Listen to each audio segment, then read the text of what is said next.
Yeah, the Beetlejuice one was awesome. It's funny because I just wrote a song, lyrics. I don't have music for it or anything, but I wrote early on when I was starting to do songwriting lyric type experimentation. I wrote one about being in the Bardo because we've fucking been in it the whole goddamn year. And I said something about how it was like the lobby in Beetlejuice or something. I can't remember what I said, but basically through the whole thing, I was like, we're in the waiting room, just like Beetlejuice, but something, it was funnier when it happened to Beetlejuice. And then at the end, I was like, but damn, it was so much funnier when it happened to Beetlejuice. And so I literally said it 3 times in the song, just like you're supposed to say. I mean, I wasn't planning it until the very end. I was like, oh my God, if I say Beetlejuice one more time, it'll be 3 times. And so I just did it. I was like, oh, this is perfect. So I need to find music for those lyrics. Yes. Very much like stick it in one of our episodes. These lyrics are like actually really bad poetry, hashtag. Like, it's not great.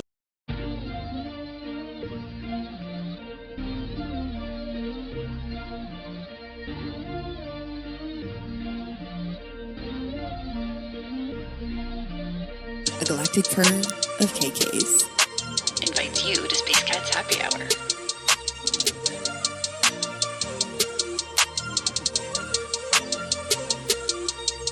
Let your mind relax. We meet in a dimension outside of time, where the playfully curious thrive. So go on, fill your 10-cup chalice with the sacred elixir of creativity. Laugh till you breathe violet flame at the theme's absurdity. And above all, let out your full-throated song with us. Here at Space Cats Happy Hour, with the galactic fur of KKs.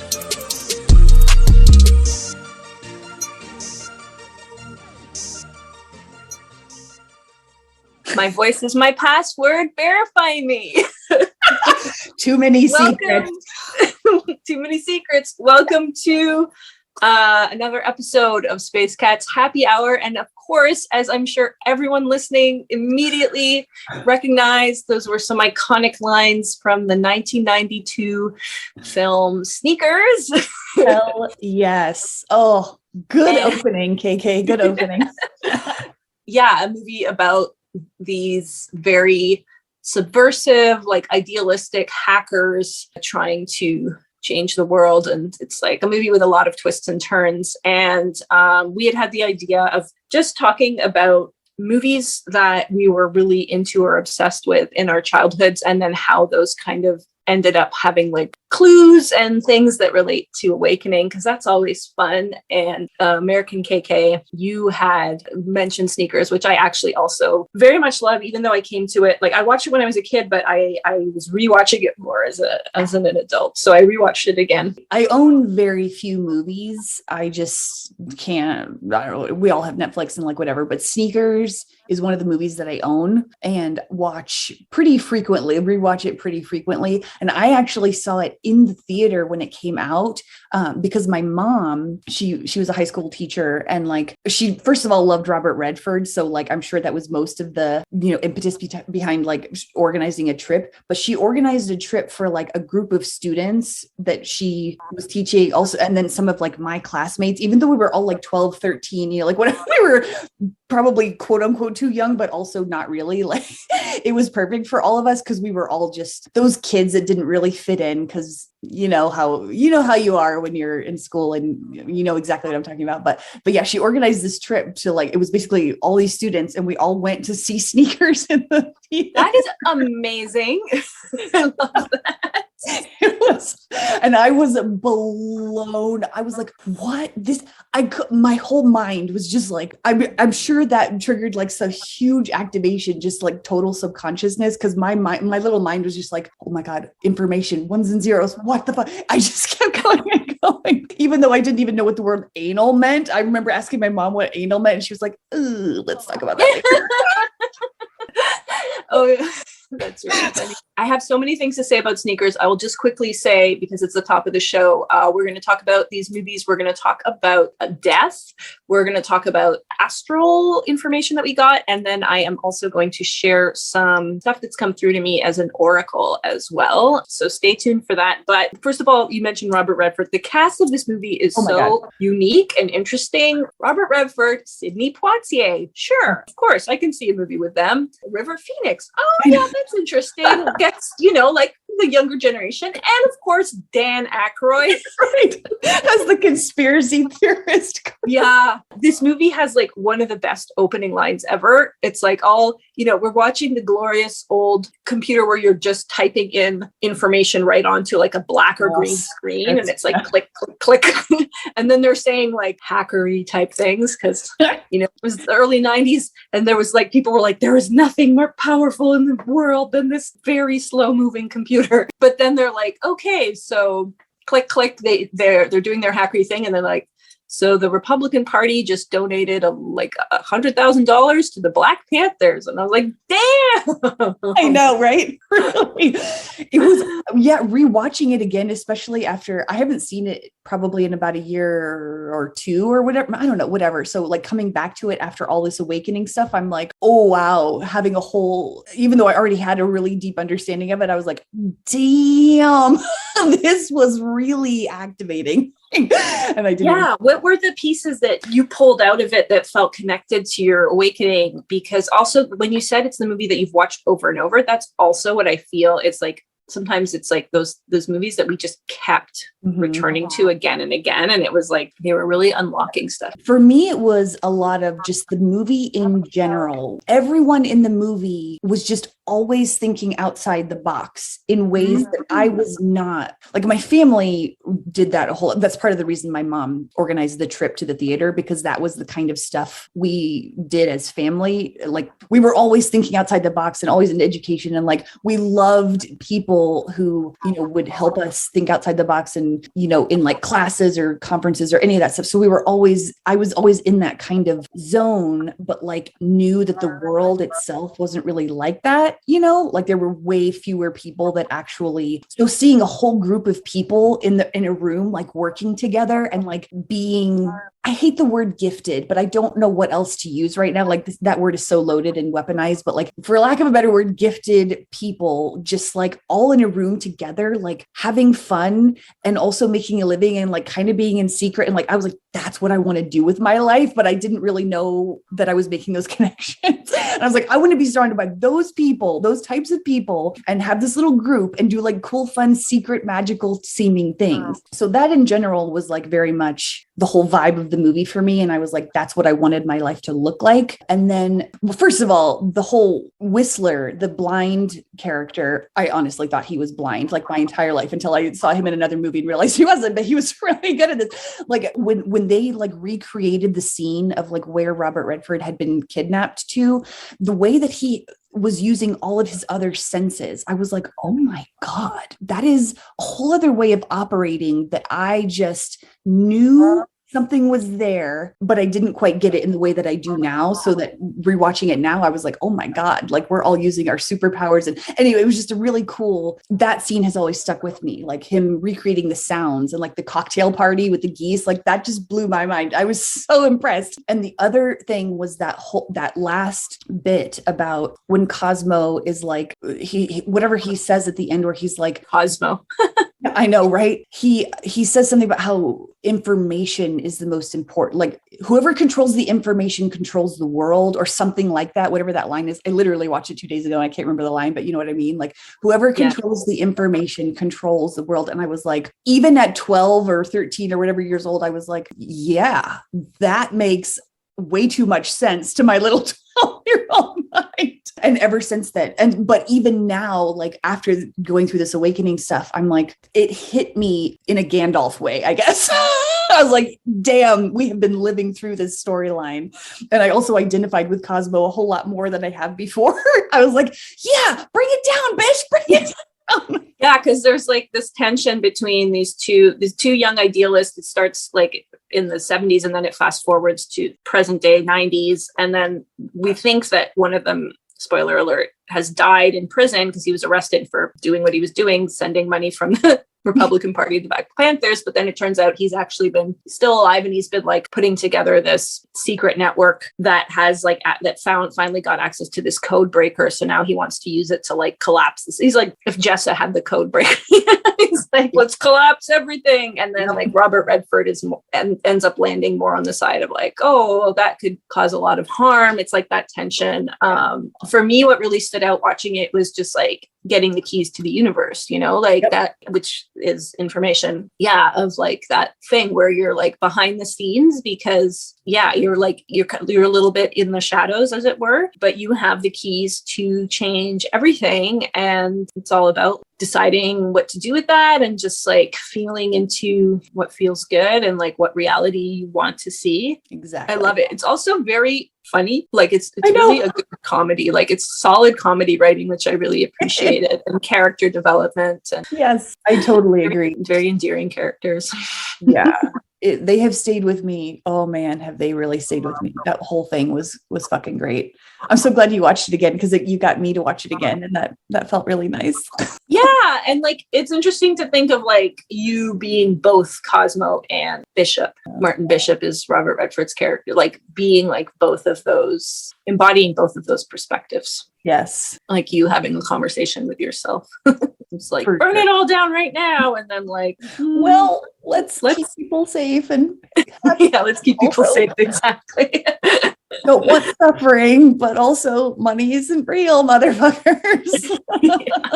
Yeah, a lot of great gems in that movie. And it just had that, there's something really to be said about the movies of the 80s and early 90s that had, I think there were some people channeling stuff behind the scenes of like there was like a movement, an optimism, an expansiveness, and like a don't take things too seriously as well. Yes. That was a really great energy. And I think it was important for our generation to be exposed to that as children. For sure. Yes. I love that channeling behind the scenes vibe, because like I wasn't aware of it consciously, but going back and watching some of these things, I'm like, wow, yep, that was a breadcrumb. That was a breadcrumb. Yeah, so many breadcrumbs. It's so fun. I will just briefly talk about one and then jump more into the other. And I'm not really going to talk about these movies too much, but I'll bounce off of them. But one for me that I watched again and again was Bird on a Wire, which is this like Mel Gibson, Goldie Hawn action comedy thing. And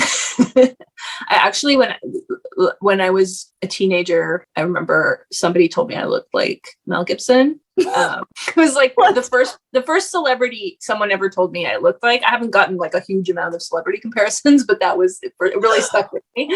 Wow. Of course, now, you know, he's got a lot of different we have a lot of different associations with him. But the thing about Bird on a Wire is there's also a real undercurrent of idealism to it. And Mel Gibson is like this Vietnam War draft dodger, or maybe he was in the war and then he like I forget, but like he was anti-Vietnam War. And then he had to go into the witness relocation program because of something that he saw. And so he's like living all of these different lives. So it has like this whole like, you know, multiple incarnations aspect to it. And it's like this big adventure. And and then one of the lives is like funny because like one of the lives he was a hairdresser. And so then he was like gay in that like, when he was in like that city being that hairdresser. I just like the idea of like, it's like, no, you could just be a hairdresser. It's like, no. Full out. My persona in this life must be gay.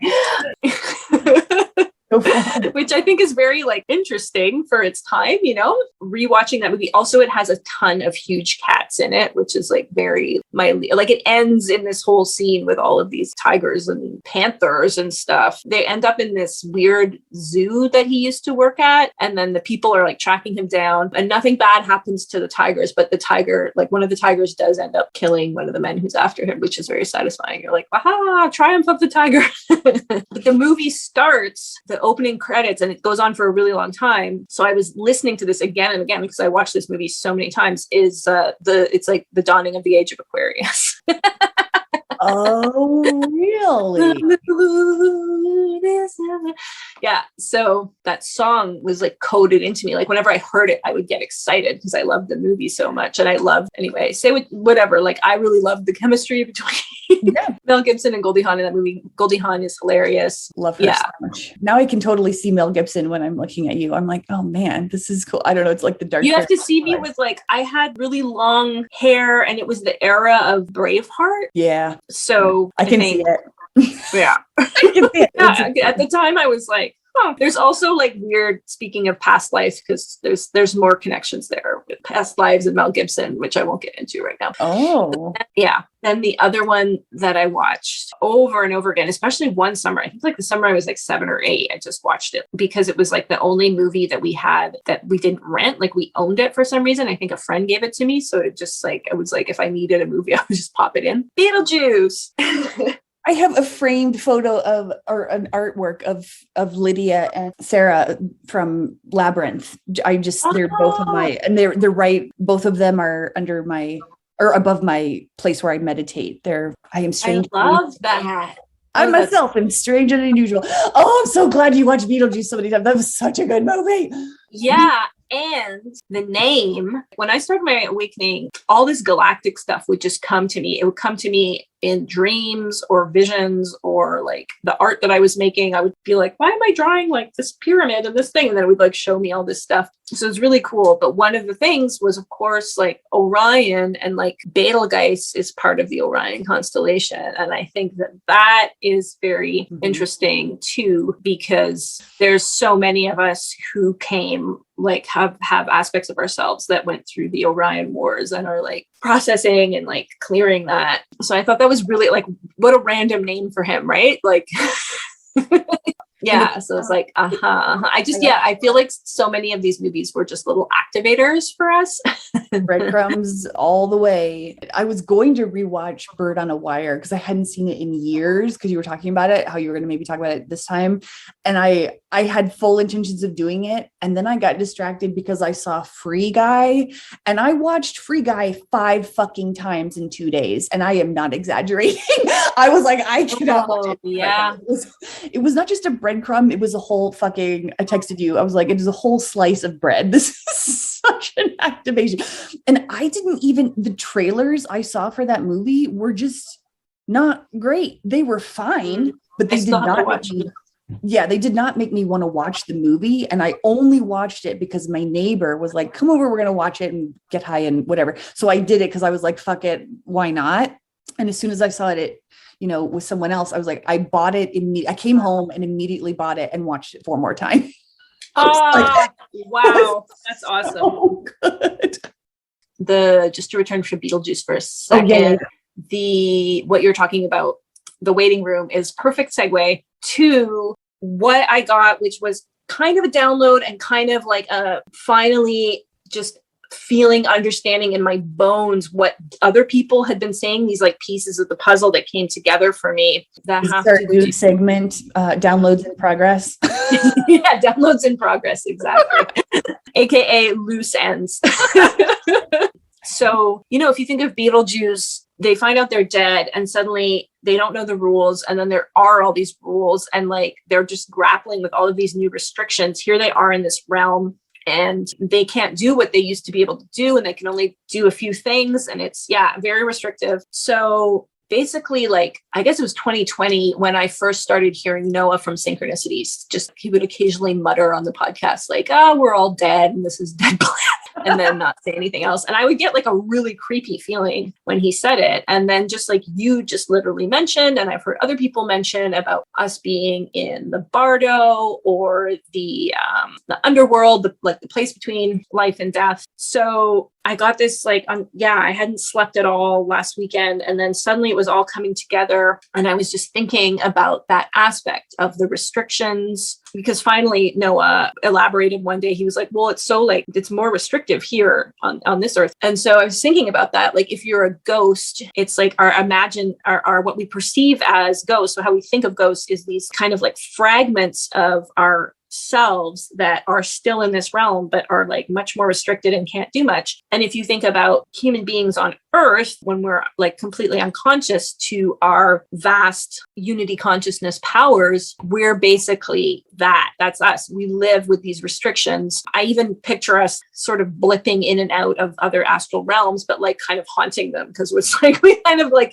get in there a little bit and we're like, and it's like, but then we can't do much until we remember and learn more about our connectedness and our power. And so it's like, right. So basically, there's infinite versions of Earth and infinite ways to exist on Earth, but the one we're in right now is an existence of death. As always, I will say that this download is working for me right now. If it doesn't resonate with you, forget it. That's fine. And it doesn't apply to you, but it's not meant to be universal, but it's really working for me right now. So consciousness, our eternal consciousness goes through so many experiences and experiences so many things. And so it needs to rest and heal and process from those experiences. It needs a place in quotes to do that. And so what is that but death? Because death is essentially like sleep, and sleep is where we go to rest and restore and heal and process things. So we've got this consciousness that puts itself into this sleep death mode of existence on Earth to be able to do that. And that is why things can feel so heavy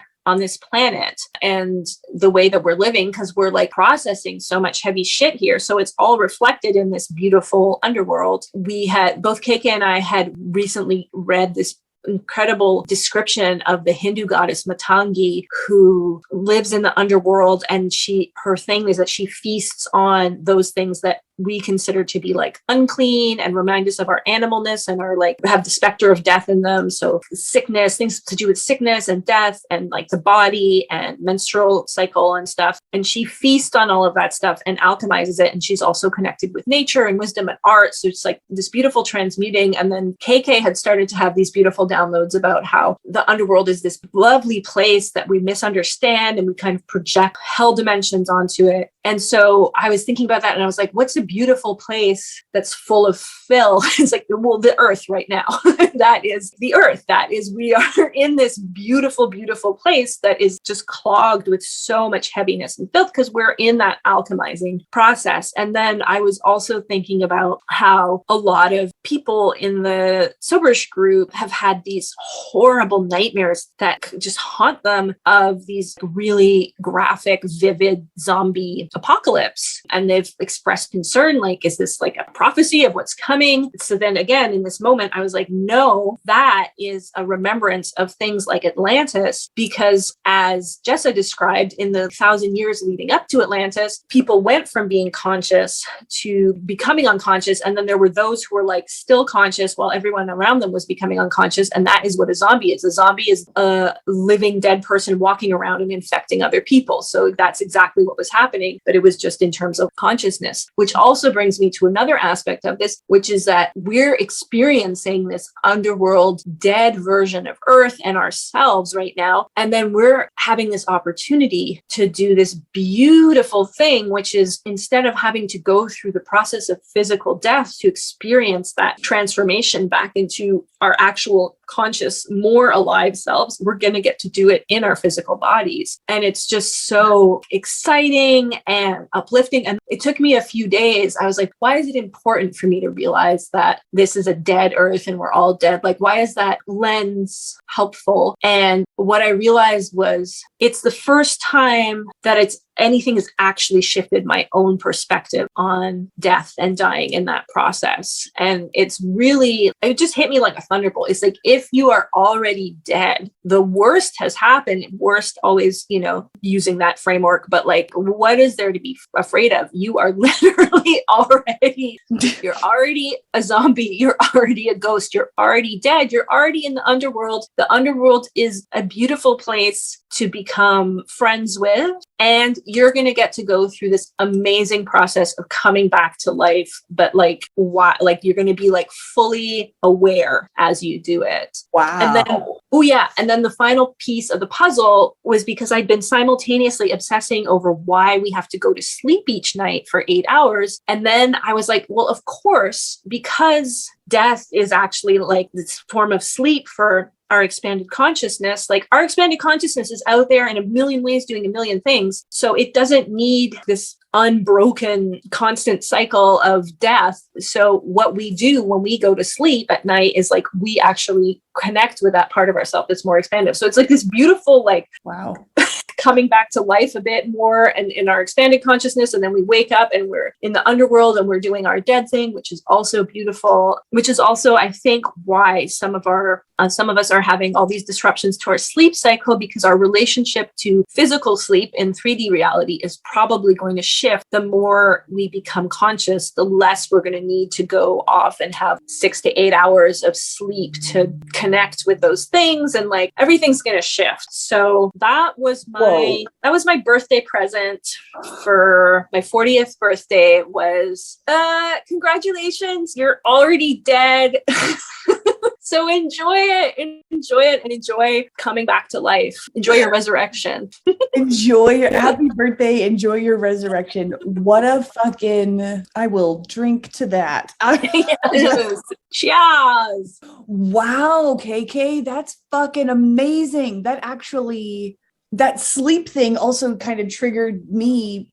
That was a lovely thing for you to share with me, because I have been very much freaking out about sleep lately in a way that feels cartoonish. The way you talked about it this time actually helped me. I think it downloaded the rest of the way for me too, because like I almost got it when you were telling me about it earlier. I was like, this makes like 99% sense. And I was like, I need like one question or something that triggers that last, that this time you Gandalfed me, which sounds really dirty. But anyway, it makes a whole lot of fucking sense. And yeah, that sleep thing really helps me because I've had sleep problems my entire fucking life. And I know that's not uncommon, but like it feels there's a desperation to it right now that I'm not used to dealing with. And I don't know where it's coming from. And I know it's like a symptom of a bigger thing that I'm about to transmute. And I've been panicking because I'm terrified that it's going to be scary to transmute it and that I'm going to have to do something really that feels awful for me to transmute it. But like, it'll be worth it. But like, I don't want to do that awful thing, whatever that awful thing is. Like, that's just what it feels like. And I am now that you said this, I can breathe because I think it's going to be a natural thing. And it's not going to be, there might be a little bit of discomfort maybe here and there or whatever, but I feel like because I've been screaming at my higher self, like this better motherfucking be ease and joy only. I am not fucking doing this suffering around sleep. I have done enough of this shit. This has to be easy and joyful. I can't. And so now that you said this, I think that's my higher self's message to be like, calm the fuck down, bitch. It's going to be natural. It's going to be fine. And I'm like, okay. Well, it weaves together so many things because it's this, and I just like, again, for many, many of us, we're so entrenched in operating in what we refer to as masculine energy of like schedules and structure and doing and accomplishing and being productive and what a day requires from us and the demands of capitalism. And we're being so pushed. I think there is a part of it that is uncomfortable because we're being so pushed to break out of that. And I get panicky when they mess with my sleep. And this week, I've really been like, I have to let go because I throughout the whole awakening, I've been like, yeah, everything's okay as long as I get my required amount of sleep because that is non-negotiable for me. But I was creating a big resistance and block there. And so this week I've been trying to just say like, okay, if I'm going to have a night where I have 3 hours of sleep, then I'll just have to adjust my day to that in accordance. And that is the big clump of discomfort and how that fits into like income and day jobs and like parental thing. I know everybody, like there's so many things, but this is what we're being pushed to just really be gods about is just completely reevaluating because they don't want us to stay in those boxes. They don't want us to stay in the box that says, if you get no sleep, then you're fucked because you have to do X, Y, and Z. It's like, no, if you get no sleep, you better be prepared to like push off your duties for that day, or expect help from the universe to get things done, or expect help and support from the universe in finding a way to recharge your battery. Like, I haven't found it yet, but I'm sure infinite things exist, right? That'll possibilities. And I think it is quite a bit of a shakeup to go through it. Yeah, that's what I have been feeling. And I have had my resistance is it is like a mountain. I can't, like, I will not even entertain, like, even going to the edge of that mountain. I'm like, nope. The panic is just like, it paralyzes me into like not even thinking about it anymore. And I know that's the push, and it makes me nauseated. Like, it's that much of a block for me. I am nauseated. And I think all we have to do is take little steps toward, and then we'll find the support. But it's very challenging. It's very challenging. And even though my schedule is already relatively flexible, like, on that Monday, I had to postpone. I had a session, and it was the first time I've ever postponed a session. And, I just said to the person, like, I did not sleep enough. I will not be at good capacity. I cannot do that. And they were perfectly nice about it. But I was like, and it brought up money stuff, because I was like, well, what if I have to reimburse this? But, it brought up all the things. And I know I'm doing it in a very relatively easy way compared to many, but hopefully, everybody who's working at hacking it releases some of the web for the others. So hopefully that will ripple out nonetheless. And I know there are people doing it in a more hardcore way, and props to them all. I send love and blessings. Yeah, it's very this is the time. This is the big shakeup. I also feel like that death download, it's about really releasing that fear of death and seeing things in our external reality as opportunities and triggers. So, for example, the thing that's currently floating around in the news, that it really feels to me like, are we gonna fall for this again? Like, another opportunity to double down on our fear of death and restrict ourselves more? Or are we gonna, and I have a feeling, I don't know if it's with this variant or another one, but I do have a strong feeling that we're gonna break out. I feel like there's a collective timeline jump that's coming that's really interesting. And actually that segues into me finally sharing some prophecy oracle stuff that's been coming to me, and that I keep going in my head and being like, but timelines are fluid, and I don't know, the future is not determined. And meanwhile, I just keep getting these visions and signs and dreams, and it's just share them. Who cares? Timelines are fluid. The future's not determined. I got some information. Yes. Yeah. Well, the first one that relates to me feeling like we're going to do this collective timeline jump, because a lot of us are going to just clear a lot more layers of that fear of death, and it's going to result in a collective timeline jump. But I went down to this river that's near me, and I wanted to try scrying with the water, because I've been getting messages about scrying. So I was like, okay, I'm going to look in the water and ask questions. So the pandemic, there's an unreleased episode where I already described a dream that I had in 2019, in early December 2019, that completely foretold the pandemic and its connection to the awakening. But also around that time and very early into 2020, I was hearing so many sirens everywhere. Just siren, I would go outside and it would be and I was like, whoa, what is this telling me? What? And it was telling me that there's a pandemic coming. There's going to be a lot of, and I think actually it's happened throughout that with the waves. I've gotten that again, because it doesn't follow the actual pandemic. The number of sirens does not correspond in a way that makes sense to what's going on. So I was by the water, and I was looking at it, and I was asking what 2022 held. And one thing that was really interesting, they showed me right away, was the water was all rippling together in this woven way with all of these little streams going into each other. So I was like, okay, we are weaving together so many timelines. It's going to be so much timeline navigation in 2022. And then it was I was just really focused on that. And then I started hearing an ambulance siren passing by where the river was. And I was like, for me, just auditory sensory processing stuff too. The sirens are a real trigger for me. So I was like, ugh. And I heard it, and it was woo, woo. And then it just literally stopped right beside kind of where I was. And then the water got really calm. And I was like, okay, we're hopping off the pandemic timeline. That there's going to be a change. This is also like, this is what Jess has been saying to the person who, there was like a psychic, Sylvia Brown, who way back in early 2000s predicted the pandemic. She was like, there's going to be a big, huge respiratory virus that's going to come in 2020. It's going to affect the whole world, and it's going to leave in 2022 in this surprising way. So interesting. So that felt for me like a real confirmation with the sirens. Yeah. Then there was a lot of movement. Now, I know that for me personally, that's like physical travel, but I think it's also more at a collective level. We're going to see more movement again because of that, whatever happens, whatever shift takes place. And I don't know if that's like literally like the pandemic will disappear, or it'll just be like, we're done paying attention to it in the same way of like having it have that grip over us. But then I'd had this other vision, and it was all the statues. This was another day, all the statues on Easter Island, the heads. And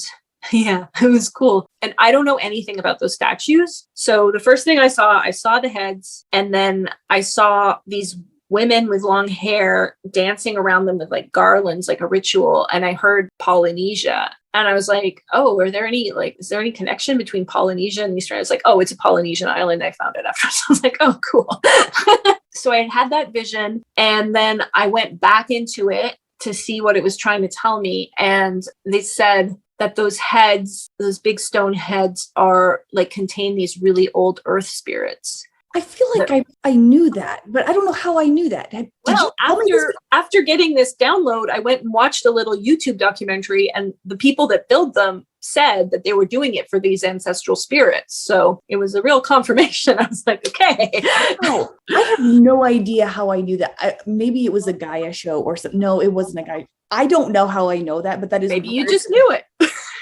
Oh my God, am I just having a deja vu? Anyway, it doesn't fucking matter, but okay. I feel like you probably just knew. I mean, it came to me in a vision. It maybe just was like a knowing that you had. Didn't you? It was like, there's these very old spirits. And this is just a side note for the prophecy, but it was interesting because it was reminding me that there's spirit in everything, in nature and everywhere, and that they really enjoy playful, fun, musical, dancing rituals. It's like when you do a ritual, you're not just doing it for yourself, you're doing it for nature as well. They were like, we miss that. We miss like having these women dance around us. It was really lovely. And then I saw them like topple over or crack, and that was the release of the spirits. I don't know how much of this is like metaphorical or literal, but it was like when they topple over or crack, that is a really positive omen that things are shifting with the earth. And there's what came to me watching this Wheel of Time series, which is like this fantasy novels. And in that fantasy novels, there was like different ages. And in one of the ages, they had a huge battle with this figure, the Dark One, who's like Satan, kind of figure. And they sealed him away, and there were 7 seals. And then in this series, it's like when the 7 seals break, that's what's going to bring about the last battle with the darkness, whatever. And so it was kind of connected. It was like a similar thing. It's like when they crack open, it's kind of the shit is hitting the fan, but it's really positive because that's the collapse, So I'd already had that vision of that happening. And so as I was watching the water and then the ambulance sirens thing, then I was like walking around, and then afterwards I started to think about those Easter Island heads again, and then immediately a siren started up again. So again, this really for me like aligns with what stuff that Jess has been saying, which is like we are going to shift out of the pandemic, but we still need the collapse to happen, so it's going to happen in other ways. I do think certain natural disasters are coming. I don't think it's going to be as bad as whatever. And I don't think there's any reason to be afraid. And then now that takes me to like my first set of oracle visions, which was like the dinosaurs are back. Dinosaur energy is back on Earth. And it always shown as like this big stomping the size of a continent. And it's like stomping over the continent and startling everybody. So these beautiful dinosaur energies, which we once were, are coming back, and they're shaking things up. And in that original one, I asked if people needed to like get away from cities or different places and it said those who need to move will move. So don't worry, you'll get a really strong if you need to move somewhere, and if you're not, then you need to be there, and you're going to be exactly where you need to be, and you'll be protected. Interesting. I can't remember from more from that first one. It was very, it was like, yeah, it's going to be a shakeup, but the earth is fine. The earth is doing, we don't need to, I think I asked like, what do we need to do for the earth or something? It was like, don't worry about the earth. She's got it covered. Yeah. It kind of feels like with the cracking of the heads and the return of the dinosaurs, because I know we've both seen ourselves in visions as different dinosaurs. And then when you just said shake up like that, I was like, oh, because for some reason I was kind of picturing actual, not necessarily actual dinosaurs coming back, but like I was wondering how that showed up in like what we would see in the real world. Like, am I going to turn back into my dinosaur self? Like, I don't fucking know. I just was curious. And now that you were saying shake up, I was like, oh, that's what we're doing. Literally, we are shaking up we are the guardians who are here shaking up the matrix, causing the collapse, blah, blah, all that stuff. And the cracks in the Polynesian island heads statues, those were the release of the guardian spirits to come back and like do more, which is why it doesn't feel like a bad thing that they're cracking in this vision of yours. Cause it's like, oh, here come the big guns. We good. Earth is There's fine. 887 of them, which I found was an interesting number. I was like, oh, that is cool. I had no idea. I thought there were like 6. Yeah. I was like, are there 7? I didn't know. Yeah. There are, and they are massive. This documentary too, it was like trying to figure out how the people had, and I was like, yeah, this is because like there's things happening to me. So they're like huge things. Didn't one already crack or fall over, or something happened, or like there's like maybe I should stop bringing up shit I don't know how to talk about, but I feel like I'll have to look that up. That's so cool. It was something happened where it was like due to like colonialism related shit, like something climate change or like development of the land or something. I cannot remember. That's very interesting. I found my notes, so I will just say yes. So the earth will heal, and they showed me a sea turtle. In terms of like right-wing politician agenda, it was like they are nothing. They have no power. I asked, how can we protect the land? Dinosaurs will return to protect the land. That's us, baby. How can we protect the human race? The human race is divine. Those who need to move will move. The dinosaur stomping around, people will be startled or scared by the dinosaur energy. But there's nothing to fear. We're here to actually make things better. Interesting. What was the dinosaur you saw yourself as again? I definitely associate with Triceratops, but there was also one where I was eating from a higher tree. So probably one of those cute long necked ones. I saw myself as a T-Rex. It's so cute. Yeah. Which is, I really think there are those of us that hold more destructive energy in them to like, there's like a real balance of people across the spectrum with what we hold. And there are those who hold really, really important destructive energy. I was just working with somebody and talking to them about how important their destructive energy was to support the change and the collapse. But for me, I think I've just been like really reflecting on that arsenal energy. For me, there's a way that you can become so at peace with the world exactly as it is, and it is perfect exactly as it is. But then it's like within that peace is a resistance to change and collapse. And then there's also a way that you can have so much energy of bringing the change and collapse that you're unable to find any peace with what is, and you're always resisting. Mm-hmm. Bringing that resistance energy. So it's like finding that balance. It's really all about getting comfortable with constant change and fluidity so that you're able to accept what is, and then also yes, accept the change that's going to happen and stuff. That's a sweet spot that is really, it's been difficult for me to find. I think I'm much more comfortable there than I used to be, but I'm still figuring out the balancing act on that for myself, because I'm like, oh wow, this is not, it's just not always comfortable. And that's fine, because that has not been the world we've lived in. It's been very much one way, and that's it. And yeah, like we're all over. Integrating and bringing together these incredibly polarized, disparate energies in oneself. It's like that's the whole challenge that we set ourselves. It's really cool. Yeah. And I've been like so nervous about arsenal energy, because I feel before I really understood what this stuff was, I would always just beat myself up because like I wasn't the one that wanted to go to protests or like burn things to the ground or whatever. I was like, what is wrong with me that I don't have that energy? Like, it's not that I don't want things to change, but it's like I was afraid of the conflict or whatever. And I'm now realizing it's okay. It's not that I don't have arsenal energy. I just direct that energy towards myself and my insides. And then the people who are here to do that in the external world are doing that. And that's, that is to be celebrated. And I'm here to be more of like the sweeper upper, like the picker up of the pieces, the, healer, the record keeper, whatever. And then but it's not that I don't have access to that energy. I just use it in a different way and in a more personal way. Because if we were all here to, be external about it, only one thing would happen. We need to balance people doing different. Well, it's again, to go with the feminine, masculine, it's the feminine arsenal energy just allows things to fall apart without resisting. And the masculine arsenal energy is like taking action but like we've very much been steeped in the masculine arsenal energy, and also just unconscious arsenal energy, like we're not fully conscious, that has like can bring a lot of inner pain and turmoil and a lot of stuff. So we're working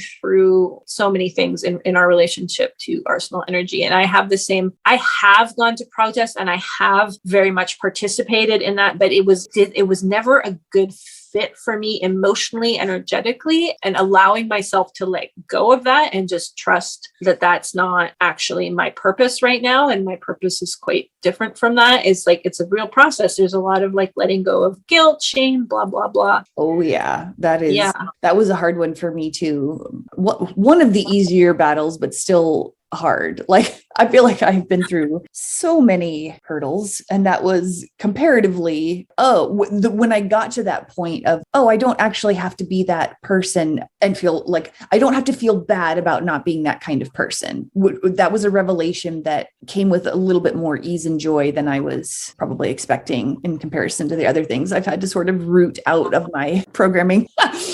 But it was still a struggle because I'd spent so many years judging myself for not being good enough, quote unquote. Well, yeah, because I would be like, okay, I don't have to go. It doesn't really do anything. It doesn't help anything when I go to these protests, or like it no longer helps. And then I would feel in myself that relief of like, okay, so nothing really too outrageous has to happen. That like there was that part of me that was like, okay, so then everything can just kind of not change too much and just go back to like quietness that doesn't actually exist, but that what I'm comfortable with, which is this, and so that is where the inner tension would come for me, was like I could sense that was part of it, was like just like, oh, okay, well then we don't have to do all this like fuss. And it's like, no, there's still going to be chaos, there's still going to be all sorts of opportunities and discomfort and blah blah blah to like move through, and big emotions and high contrast experiences, but I just don't have to like participate in the way that doesn't align with my soul. Exactly. That's the whole key to all of this stuff. These are all opportunities for us to get in touch with what we're actually being told by our bodies is our natural blueprint for being here.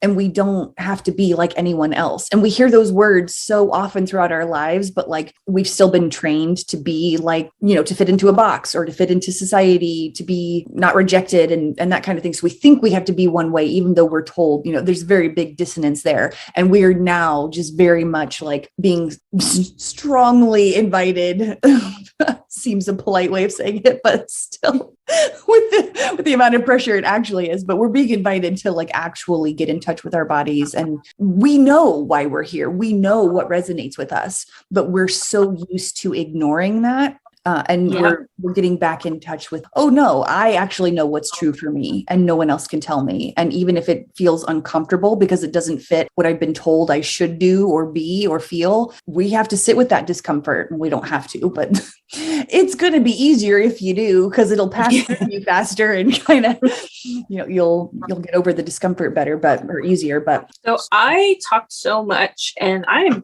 very happy now to stop yammering on and listen to you describe some astral information and experiences and knowledge that you've come to recently. Dude, I love when you talk. Are you kidding me? I'm just sitting here like, keep going. But okay, I understand I know what you mean. Okay, well, I had an so I don't even know how to get into this. This is like, I don't know, just as part of like my exploration of what the fuck am I? What am I here to do? All the motherfucking things, all these different energy sessions we all go to and do for each other. You had done an astral reading with someone, and it sounded so fascinating to me that I booked an appointment with the same person and got one. What was it? Week or whatever. Shanna Warwick. Yeah. So good. It was really, really good. And when she did mine, I think a lot of it came through really, like, she was getting so much that some of it almost didn't make sense to either of us, because she was like, oh my God, this is all coming in really fast. And so she would talk as fast as she could, but like some of it, I think my guides were just giving her an overwhelm. Yeah. But I've been curious about this astral stuff because I know my dreams have been getting a whole lot more intense and detailed and fun and interactive and timeliney type stuff. And it's just, I want to get more in tune with that so that I can do it more consciously. Like right now, I feel like I'm kind of catching up, like behind the curve. Like I'll take my dream notes in the morning and I'll be like, wait, what? And I know that there's a way for me to consciously participate in the time. So basically lucid dreaming is what I'm talking about. And so part of this astral reading was like, what do you do when you go to sleep? You know, where do you go in the astral realm and blah, blah, blah. Okay. So my astral doorway was pretty lacy type, like grid work type patterning. So clearly I do a lot of grid work in my sleep. And ooh, I know, right? So much sense. And she said that she kept seeing me as like a really large child, like not like a bit like an actual child-sized child, but like a huge child or even baby.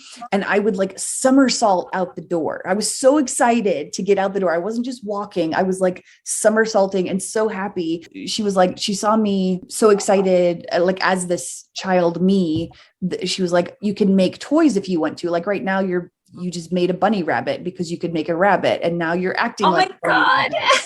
So it's very, very playful. And so as soon as she said rabbit, I was like, okay, that's showing up for a reason. And I was like, immediately my mind was like, follow the white rabbit, or, you know, go down a rabbit hole, or, you know, I was like, thank you, inner child, for showing me all the good stuff. Yeah, I'm apparently very excited to get out the door astrally when I fall asleep, just because it's fucking fun. And reading after reading after reading for me has, and we've talked about it even between ourselves on the podcast, just as personal downloads we're getting. We need to have some fucking fun. We need to anchor in the joy, because we're leaving behind the game of suffering and bringing in the one of joy. But it's just, this transition sucks so bad. It's a little bit difficult to kind of keep that in mind. But yeah, this reading also was very much like, bring in the joy. You already have it. You just need to embody it in quote unquote real waking world. So she kept saying things like collage pieces. She was like, your guides are like showing you putting together things as a child, like collage pieces. And I was like, I don't remember doing collage type stuff as a kid. Like it didn't make sense. But as she kept going, she literally was making a collage that relates to what you say right now. I cannot wait to see this. But keep going. No, because this is interesting, because she kept saying something. Oh, she was getting a lot of music stuff too. She was like, "Are you tied in with music?" And I was like, "Oh, Jesus Christ, yeah, that's a whole lot." If you listen to our last episode where I go into the trauma of being a music major and like how I couldn't listen to music since I graduated college. You know, all this.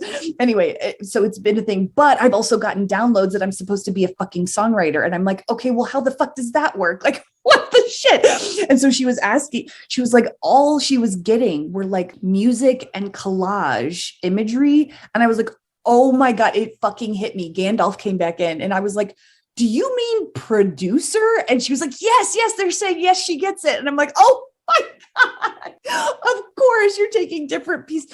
Oh my God. So I don't know again what to do with all this, but it made so much sense that I was like, yeah, we're going to need to talk about this, because it just makes too much sense about what I already know, what I'm supposed to, you know, quote unquote, supposed to be doing. And like, anyway, so I'm supposed to have fun with this. And she was seeing things so clearly, like as I was walking, like my feet were black and white, you know, music sheets have black notes on white paper. Like it was just super duper, like you are supposed to be doing music shit. So I'm like, well, anybody want to do a music collaboration? Because I have no idea where to start. Anyway, the other thing that came up was one of my ancestors showed up. And so I know I was talking to Canadian KK before we actually pushed record about another vision I'd had about this same ancestor, but it was a vision after this reading. So this ancestor, they weren't giving her any information because they wanted me to get it myself in meditation or trance or whatever. So they were literally not going to give me the answer in this reading through Shanna because they were like, then just do it yourself, which I appreciate. Right. I was like, honestly, thank you for like trusting me that I'm strong enough to do that, which I've been working through the doubts in my own self. And so I appreciated that little boost. And so, but this ancestor of mine was coming through to say, look for the gold. And I think the ancestor showed up for me in a very androgynous way, but I'm just saying they for now. Anyway, they were wearing their golden threads around their neck for some reason. And we couldn't get an answer why that was a thing. Like not everyone wears their golden threads around their neck, but like, I think it was probably just to show me something, like maybe what it looked like. I don't know. So in my timeline weaving stuff that I've now uncovered that I can do, priestess of time shit. What is even happening in this life? We live in such a magical world. Okay. Anyway, so I'm sure that they connect somehow, but right now for me, they're separate pieces. The music stuff is clearly a huge chunk of thing. The timeline, golden thread weaving stuff is clearly its own huge chunk of thing. And I need to, I don't know, like, I don't know what it's supposed to look like yet, but I know that I work with timelines in these golden threads. The other thing and the last thing I'll say about this is that you had mentioned earlier in this thing about the like making noise, dancing, singing, like the ritual of all that and how we've gotten out of doing that. And so the ancient spirits that are coming back love when we do this stuff. And so part of this reading was my ancestors coming in and saying, they love when I make noise. They love when I talk. They love hearing my voice. And this ancestor that came through, the one that was showing me the golden threads, they were wearing like a purpley gray outfit, which is one of my colors. And they came through because I walk like them or I move like them. And so there's like some connection between us. And it also means to like, keep talking, keep singing, keep having fun, keep dancing, bring this through in a very joyful fucking way and musical way. And everything is music, period. In my opinion, everything is music. All vibrations, the universe is it's music. So I know that I have this huge music tie. I do have some answers, but again, all the answers brought up a whole lot more goddamn questions. Oh, I know one last thing about this ancestry that came through. Apparently they came through from my maternal grandmother's side, which is Scottish side. And in another reading I had a previous life as a fairy in Scotland. So right. What is again, lots of answers, but way more questions. So that was my astral reading. And and then the end of the reading was like, astral hygiene sort of tips on like how to, sleep better and clean up your energy and all that stuff, which, get your own reading and do all that. But it was a really cool. Get your own reading. Your own reading. Because I meant that in like a. No, it was just cute. I know you did. Yeah, it was. The advice will probably be different for everyone, but like it did come out kind of shitty. So yeah, that was, I know that you said something about a collage piece that was. Yeah. Well, it's not quite finished, but so yesterday was my birthday, December 2nd, born on the same day as Britney Spears. And that's also a story for another episode because there's a lot of stuff that ties in there for Britney freeing herself. Yes.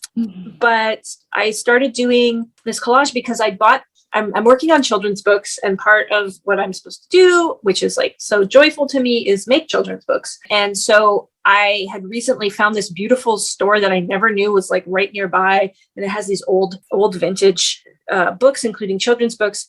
And I bought this one because I thought the illustrations were so beautiful. And then it was full of these fable-y poems. And I started reading it and they were hilariously like bleak and judgmental.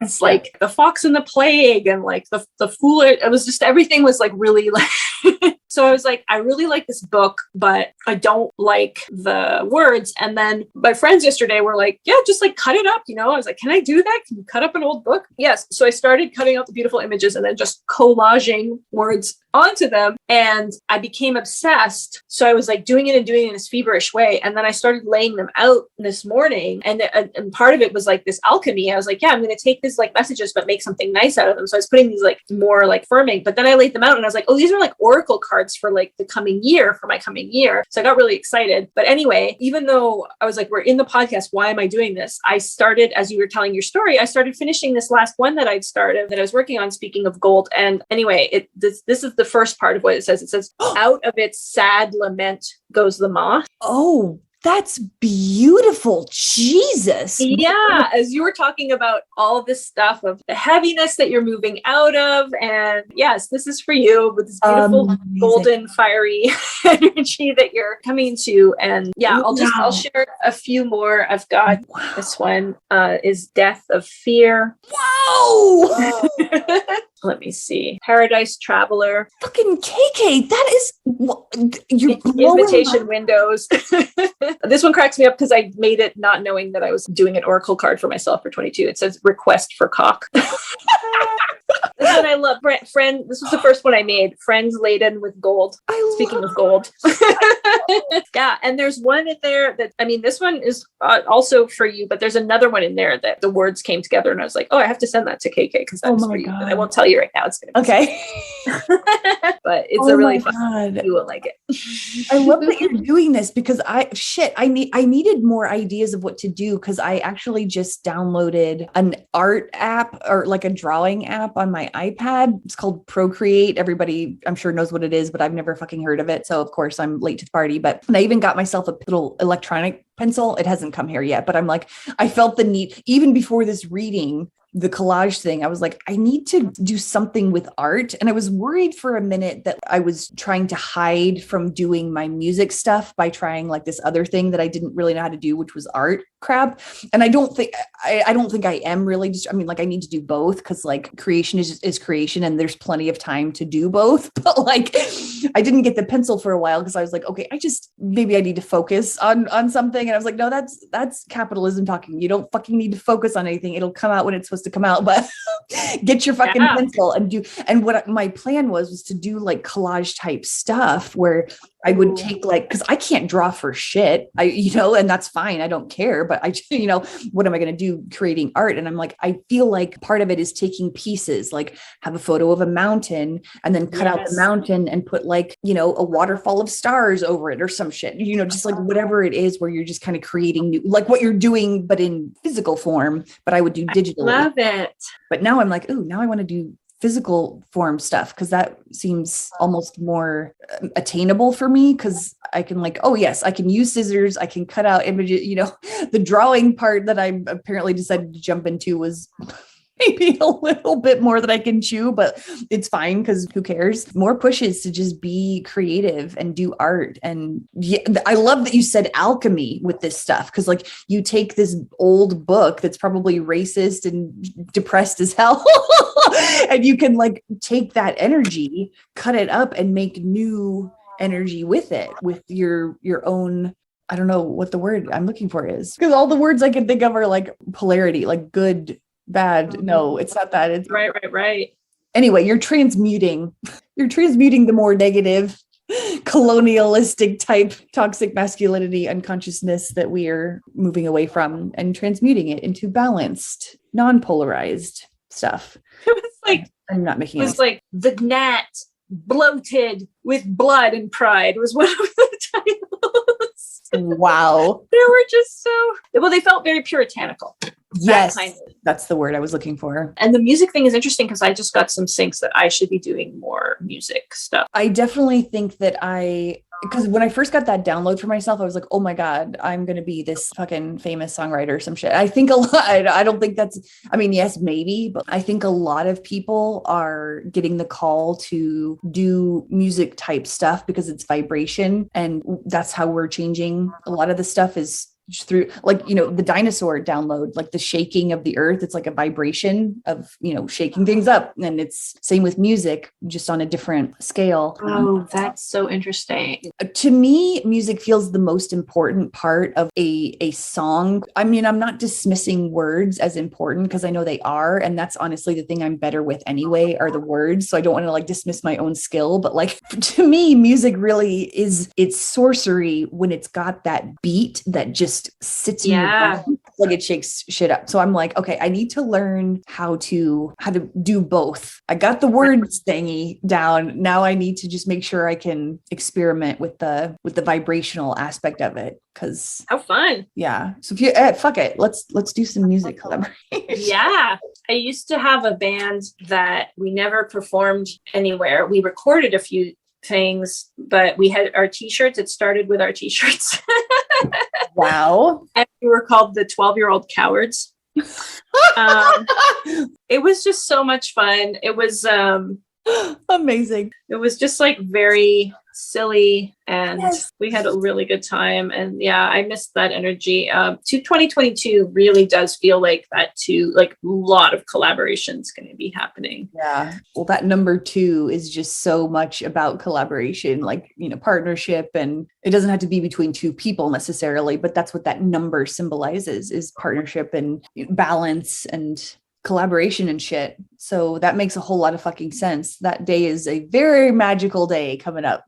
Stay tuned, right? Seriously, it's going to be a big one. Next episode, we will definitely talk more about the fact that the two KKs got to meet up IRL in Berkeley, California, where the redwoods were and how beautiful that was and how much interesting and amazing magic. And then we also encountered some other fellow dragons. So that will be fun to talk about.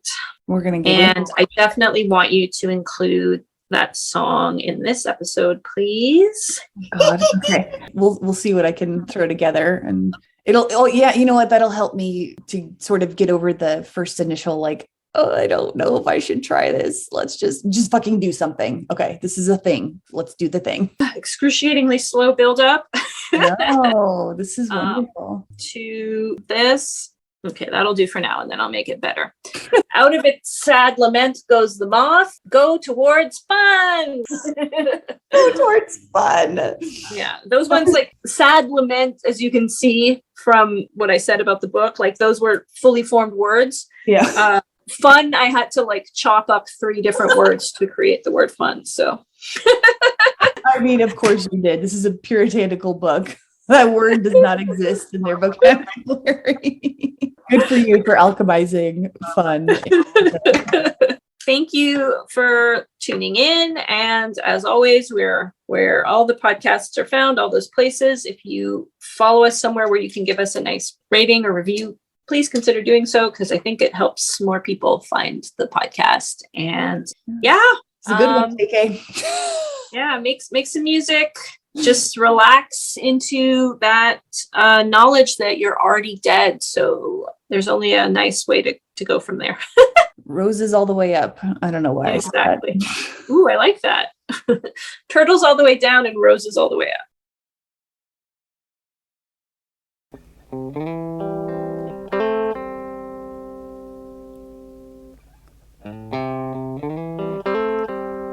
The lobby of the space between.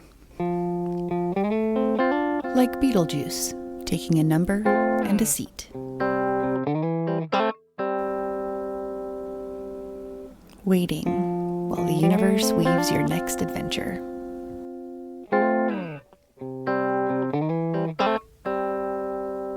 You've spent so much time in this lobby, you start to think, surely you've done something wrong. You're missing something totally obvious. Maybe a neon flashing sign pointing out the exit.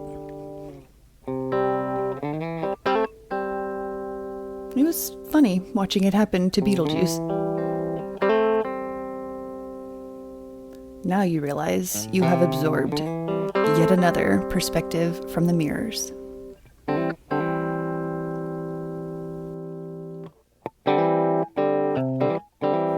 The collective is shadow playing, separation, limitation, and fear of death. Everything done in the name of those three things. You are here to help birth them through this death. Just by existing. A lightning rod, a recycling bin, our small and mighty galactic cleanup crew. Not just anyone had the ovaries to sign up for this. Damn, it was just so much funnier when it happened for Beetlejuice.